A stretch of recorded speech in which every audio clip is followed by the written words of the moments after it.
కుప్పకూలిపోతాము అనుకోకుండా కుప్పకూలిపోతాము కూర్చున్నదాన్ని. ఈ బుద్ధిమంతులు ఏం చేశారో తెలుసా? బానిసగా యోసేపు నమ్మేసి తన వస్త్రాలను తీసేసి గొర్రె రక్తాన్ని ఆ బట్టలకు పూసి తన తండ్రికి చూపించారు. నాన్నగారు, మార్గ మధ్యములో ఎలుగుబంటో పులో సింహమో యోసేపుని చీల్చి చెండాడి తినేసింది, చంపేసింది అని చెప్పేసి కొట్టుకుంటా ఉన్నాడు యాకోబు. అయ్యో ఎంత పని అయిపోయింది కదా అని చెప్పేసి కొట్టుకుంటా ఉన్నాడు. ఐగుప్తులో పట్టబడ్డటువంటి ఆ యోసేపు జీవితము ఎంత భయంకరమైన కష్టాలు అనుభవించిందంటే, శారీరకంగా కష్టాలు అనుభవిస్తున్నాడు, మానసికంగా కూడా కష్టాలు అనుభవించిందండి. పెట్టరాని బాధ పెడుతున్నారు. బానిస బతుకు తీసుకెళ్ళిన తర్వాత వాళ్ళు ఏమన్నా కూర్చోబెట్టి టూటుగాలేసి నడిపిస్తారా? రైతు ఒక ఎద్దును వదులుకొని ఏం చేస్తాడు? దాన్ని మంచిగా చూసుకుంటాడా? మంచిగా చూసుకున్న దాన్ని ఏం చేస్తాడు? దానికి కష్టంగా ఖచ్చితంగా పొలము దున్నిపిస్తాడు, నాగలు కొట్టిపిస్తాడు, పొలమంతా ఏం చేస్తాడు? దాంతో బాధ పెట్టిపిస్తా ఉంటాడు. మరి ఆ యోసేపు జీవితం కూడా పశువు కంటే దారుణంగా అయిపోయిందండి. అంత కష్టపడతా ఉంటే కూడా, అంత బాధపడతా ఉంటే కూడా ఏంటో తెలుసా? ఆ స్థితిలో ఉండి కూడా దేవుని ఆరాధించడం మర్చిపోలేదండి యోసేపు. హల్లెలూయా! గట్టిగా ఒకసారి. ఆ స్థితిలో ఉండి కూడా దేవుని మర్చిపోయాడా? ఆ స్థితిలో ఉండి కూడా దేవుడు ఏం చేస్తున్నాడు? మహిమపరుస్తున్నాడు. ఆ స్థితిలో ఉండి కూడా దేవుని కనపరుస్తున్నాడు. ఆ స్థితిలో ఉండి కూడా దేవుని స్తోత్రిస్తా ఉన్నాడండి. హల్లెలూయా! కదా, యోసేపు ఆ స్థితిలో ఉండి కూడా దేవుడు ఏం చేస్తా ఉన్నాడు? మహిమపరుస్తా ఉన్నాడు. శారీరకంగా ఇంత కష్టాలు వస్తే అపవాది అక్కడ తయారైపోయింది. ఒక నింద కూడా పడిపోయిందండి యోసేపు మీద. ఆ నింద ఏందో మీకు తెలుసు? తెలుసా? తెలుసా? కాదు చేతులు లేకుండా కదా, అనుకోకుండా చెప్పను. అది నింద ఏందో మీకు తెలుసు కదా, చెప్పని కానీ, ఎందుకంటే ఆ టాపిక్ అన్నారు కదా. ఆ నింద మీకు తెలుసు. శారీరకంగా కష్టపడతా ఉన్నాడు, కఠిన శ్రమలు భరిస్తా ఉన్నాడు, కఠిన కష్టం భరిస్తా ఉన్నాడు, తినాలని సమయంలో తిండి తినక కాలం నడుపుతున్న యోసేపు మీద ఒక నింద పడిపోయిందండి. ఆ నింద నిమిత్తము, ఆ నింద పడడం కారణం వల్ల తీసుకొని చెక్కడేసి తెలుసా? యోసేపుని జైల్లో పడేసారు. ఎక్కడ పడేసారు? చెరసాలలో పడేసారు. ఏడుస్తా ఉన్నాడు యోసేపు, ఏడుస్తా ఉన్నాడు. దేవా తండ్రి, నువ్వు చూస్తున్నావా తండ్రి? ఏడుస్తా ఉన్నాడు. ఆ బందిఖానాలో ఏడ్చినటువంటి ఏడుపు, ఆ చెరసాలలో ఏడ్చినటువంటి ఏడుపు ఆ దేవుడు విన్నాడండి. హల్లెలూయా! ఆ బందిఖానాల నుంచే దేవుడు కార్యం చేయడం మొదలు పెడుతున్నాడు. చూడండి, బాగా చేసుకోండి. ఆ చెరసాలలోనే దేవుని కార్యము ఇక మొదలు కాబోతా ఉంది. ఎలాగో తెలుసా? యోసేపుతో పాటు ఇద్దరు వ్యక్తులు కూడా చెరసాలలో పడ్డారు. యోసేపుతో పాటు ఇద్దరు వ్యక్తులు కూడా చెరసాలలో పడ్డారు. వాళ్ళు ఎవరంటే మహారాజు దగ్గర పనిచేసే అధికారులు. వాళ్ళకు రోజు కలగన్నారు. ఆ కళల భావం ఏందో వాళ్ళకి అర్థమవుతలేదు. ఆ కళల మర్మం ఏందో వాళ్ళకి అర్థమవుతలేదు. ఒక వ్యక్తి వచ్చి, అయ్యా నాకు కళ పడ్డది అని చెప్పగానే యోసేపు చెప్తా ఉన్నాడు. ఆ కళ భావం చెప్తా ఉన్నాడు. త్వరలోనే నీవు ఈ చెరసాల నుంచి రిలీజ్ కాబోతావు. హల్లెలూయా! త్వరలోనే చెరసాల నుంచి విడుదల కాబోతున్నావు. మరలా నీ ఉద్యోగాన్ని నువ్వు పొందుకోబోతా ఉన్నావు. ఎవరికి అందిస్తుంది వాడు? ఎవరికి అందిస్తారా? మరలా నువ్వు మహారాజు దగ్గరికి వెళ్ళి నువ్వు మళ్ళా ద్రాక్షరసం అందించబోతా ఉన్నావు. అది పని ఏంది? మహారాజు గారికి సీసాలో గ్లాసులో ద్రాక్షరసం పోసి ఎప్పుడు పడతారు మహారాజు? అప్పుడు మహారాజు తాగాలి. తాగుతూనే ఉండి కానీ మంత్రులు ఎంత ఉండాలి మహారాజు? తాగు మహారాజా, తాగు.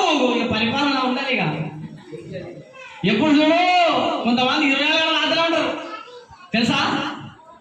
ఒక రోజు పొద్దుగా చూసినా 7:30 అవుతుంది, వాడు రోడ్ మీకు ఇట్లా వస్తున్నాడు.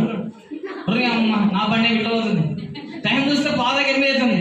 ఇంత పొద్దుగా ఆయన వైన్ షాప్ కూడా తెలియదు కదా. మహారాజు ఏం చేసి తెలుసా కదా, పార్సల్ కట్టుకోవద్దు కొంతమంది. రాత్రి ఏం చేస్తారు, పార్సల్ కూడా పొద్దుగా లేవకూడదు కదా, తాగుతూనే ఉంటారు కదా. ఈయన డ్యూటీ ఏంది, మహారాజు ఎప్పుడు మొత్తం ఉంచాలి. మహారాజు తాగు. కల పడ్డది చెప్పేసి రిలీజ్ కాబోతున్నాం అని చెప్పేసి చెప్తూ ఒక మాట అన్నాడు. యోసేపు ఒక మాట అన్నాడు, ఏంటో తెలుసా అయ్యా, పానదాయక, ఆయన పని పేరు పానదాయక కదా. అయ్యా పానదాయక, నువ్వు ఎలాగో మహారాజు దగ్గరికి వెళ్తావు, నువ్వు ఎలాగో ఈ చెరసాల నుంచి నీకు రేపైతే విడుదల కాబోతుంది. ఈ బందికాలం నుంచి నువ్వు ఎట్లాగైతే రిలీజ్ అయిపోవు. నువ్వు ఎక్కడికి వెళ్తావు తెలుసా, నేరుగా మహారాజు దగ్గరికి వెళ్తావు. మహారాజు పక్కనే కూర్చుంటావు.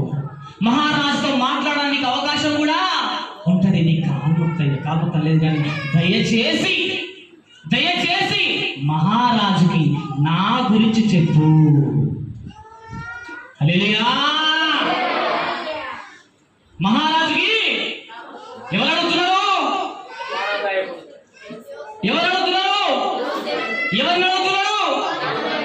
పానద కరెక్ట్ ఉన్నారు. దేవుని వందనాలు కదా. ఎవరు? యోసేపు ద్రాక్షారసం అందించే వ్యక్తి అంటాడయ్యా. తెల్లారితేను ఎక్కడ రిలీజ్ అయ్యి మహారాజు దగ్గరికి వెళ్తావు. నా గురించి ఒకసారి చెప్పు. మహారాజా నాతో పాటు యోసేపు అనే ఒక వ్యక్తి ఉన్నాడు. ఆయన చాలా మంచివాడు. ఏ నేరం చేయకుండానే, ఏ పాపం చేయకుండానే అనవసరంగా జైల్లో ఉరుకుతున్నాడు. దయచేసి ఆయన రిలీజ్ చేయించు మహారాజా, చెప్పవయ్యా అని చెప్పేసి గడ్డం పట్టుకొని బతిమలాడిందండి. గడ్డం పట్టుకొని బతిమలాడిండు. మీకు అర్థం కాని చెప్తా. ఇద్దరు వ్యక్తులు జైల్లో పడ్డారు అనుకో. ఒక వ్యక్తి రిలీజ్ అవుతున్నాడు, ఇంకొక వ్యక్తి ఉన్నాడు. ఈయన జైల్లో పడ్డ సంగతి వాళ్ళ తల్లిదండ్రులకు ఎవరికి తెలియదు. ఈయన అదే ప్రాంతంలో ఉంటాడు, అదే ఏరియాలో ఉంటాడు. అయ్యా నువ్వు ఎట్లాగా ఇంటికి వెళ్తున్నావు కదా, దయచేసి నీకు దండం పెడతా, మా అమ్మకో, మా నాన్నకో, నా భార్యకో, నా పిల్లలకు చెప్పవయ్యా. వచ్చి నా ముఖమైనా సరే చూస్తారు వాళ్ళు ఎక్కడెక్కడ తిరుగుతున్నారో, ఏమేమి చేస్తున్నారో, దయచేసి చెప్పవయ్యా అని చెప్పేసి అన్నట్టుగా యోసేపు అక్కడ అడుగుతా ఉన్నాడు. అర్థమైందా? సరే అని చెప్పేసి అప్పుడు తలకాయ ఎప్పుడు ఎవరు ఈ పానదాయకుడు? తెల్లారి నిజంగానే సైనికులు వచ్చారు. ఎవరిక్కడ పానదాయకుడు? అయ్యా నేనే, చలో మహారాజు గారిని రమ్మంటున్నాడు, నీ పైన పడ్డ శిక్ష తీసేసిండు, రేపటి నుంచి మరలాను ద్రాక్షరసం మహారాజుకు అందించాలని చెప్పేసి వెంటనే ఆయన ఉద్యోగాన్ని ఆయనకు వచ్చేసింది. యోసేపుకు ఆశ కలుగుతుంది. ఆశ అవుతారు ఇక పోయిండు. ఎందుకంటే కళాభావం చెప్పిండు కదా, పట్టణ అన్నం పెట్టడానికి నీయ చూపి ఎలా అవుతా, పని చేసడానికి విశ్వాసం చూపి ఎలా అవుతా, అలా చేతిలో కారం వేస్తే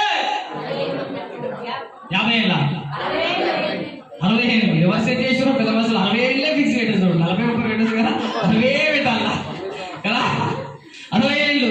మరి యోసేపుకి ఏం జరుగుతుంది ఇక్కడ? ఆశ. ఇక నా దగ్గర కూడా సైనికులు రేపు వస్తారు, మాపు వస్తారు చెప్పి ఉంటాడు. ఈ టైం కల్లా మన దైవంలో వెళ్ళి ఉంటాడు. ఈ టైం కల్లా మహారాజా నాతో పాటు యోసేపు అనే వ్యక్తి ఉన్నాడు, ఆయన చచ్చు నేను రిలీజ్ కావడం గల కారణం దయచేసి ఆయన రిలీజ్ అని చెప్పి ఉంటాడని చెప్పేసి ఊహించుకొని ఉంటున్నాడు. కానీ ఈ మూడు ఏం చేశాడు తెలుసా? ఎప్పుడైతే ఉద్యోగం వచ్చిందో యోసేపు మర్చిపోయాడు. ఎప్పుడైతే జాబ్ వచ్చిందో యోసేపు చేసిన మేలు ఏం చేసాడు? దొంగలు మర్చిపోయేవాడు. ఆ మేలు ఎక్కడ పోయిందో గాల్లో పట్టుకోయింది. నేను రావగల కారణం యోసేపే, నా కళ బాగుంది చెప్పింది యోసేపే. ఇంత మంచి ఎన్ని చేసిన యోసేపు నేను కళ మరి ప్రేమించాలి, ఆయన రెస్పెక్ట్ ఇవ్వాలని చెప్పేసి సంగతి ఏం చేసిన ఆ పానదాయకుడు మర్చిపోయింది. బానిస విధవా అన్నట్టుగా అయిపోయింది. మళ్ళా ఆ బానిస గురించి నేను చెప్పాలా? ఎట్లుంటుందండి పరిస్థితి? ఒకసారి ఊహించుకోండి, ఎట్లుంటది? ఇక వస్తారు, రేపు వస్తారు, మాకు వస్తారు, నేను బయటికి వెళ్ళలేని పరిస్థితి. నెల గడిచింది, రాలే. 2 నెలలు గడిచింది, రాలే. సంవత్సరం గడిచింది, రాలే. ఎదురు చూస్తా ఉన్నాడు యోసేపు.